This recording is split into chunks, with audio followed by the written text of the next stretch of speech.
దోశలోకి బాగుంటుంది, ఇడ్లీలోకి బాగుంటుంది, వడలోకి కూడా చాలా అంటే చాలా సూపర్గా ఉండే ఈ కొబ్బరి పచ్చడి సేమ్ మీకు టిఫిన్ సెంటర్లో రెస్టారెంట్ హోటల్ స్టైల్లో ఏ విధంగా అయితే ప్రిపేర్ చేస్తారో సేమ్ దానికంటే మించిన టేస్ట్ని మనం ఇంట్లోనే చాలా ఈజీగా సింపుల్గా హెల్తీగా అట్ ద సేమ్ టైం టేస్టీగా ప్రిపేర్ చేసుకోవచ్చు. మరి లేట్ చేయకుండా let start our tiffins special కొబ్బరి పచ్చడి రెసిపీ.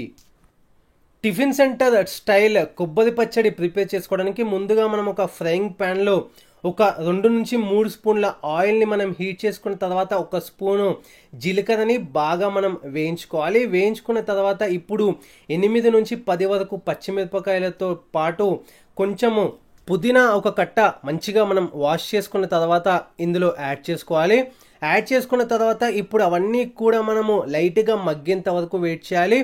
లో ఫ్లేమ్లో లేదా మీడియం ఫ్లేమ్లో అడ్జస్ట్ చేస్తూ ఎక్కడా కూడా మాడిపోకుండా ఈ విధంగా మంచిగా కలుపుకుంటూ ఇవన్నీ కూడా మనం మగ్గేంత వరకు వెయిట్ చేయాలి. ఒక 5 to 6 మినిట్స్ వరకు, 5 నుంచి 6 నిమిషాల వరకు.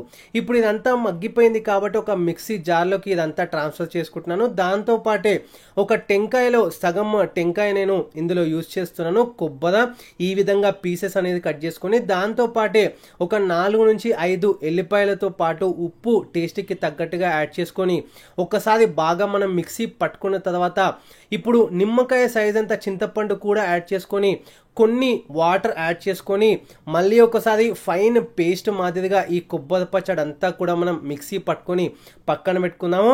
ఇప్పుడు బగారాకి మనం ఫ్రైయింగ్ ప్యాన్ అందులోనే ఇంకొంచెం ఆయిల్ అనేది యాడ్ చేసుకొని 4 నుంచి 5 వరకు ఎండుమిరపకాయలతో పాటు కొంచెం కరివేపాకు, ఒక స్పూను ఆవాలు, ఒక స్పూను జీలకర్రని బాగా మనం వేయించుకోవాలి. ఇదంతా కూడా బాగా వేయించుకున్న తర్వాత స్టవ్ ఆఫ్ చేసుకునే ముందు కొంచెము ఒక పించ్ లేదా 2 పించులు మెంతి పొడి కూడా యాడ్ చేసుకొని ఇమ్మీడియట్గా స్టవ్ అనేది ఆఫ్ చేసుకొని సర్వ్ చేసుకోవాలి. మెంతి పొడి చాలా మంచిది హెల్త్కి, డయాబెటీస్ పేషెంట్స్కి అయితే ఇంకా చాలా మంచిది కాబట్టి ఖచ్చితంగా మెంతి పొడి యాడ్ చేసుకోండి. ఒక్కసారి స్టవ్ ఆఫ్ చేసుకొని సర్వ్ చేసుకున్నట్టయితే చాలా హెల్తీగా టేస్టీగా ఉండే స్ట్రీట్ స్టైల్ కంటే కూడా టిఫిన్ సెంటర్లో దొరికే పచ్చడి కంటే కూడా మనం ఇంట్లోనే చాలా టేస్టీగా హెల్తీగా ప్రిపేర్ చేసుకోవచ్చు. ఇది ఇవాల్టి వీడియో కొబ్బరి పచ్చడి టిఫిన్స్ స్పెషల్ రెసిపీ.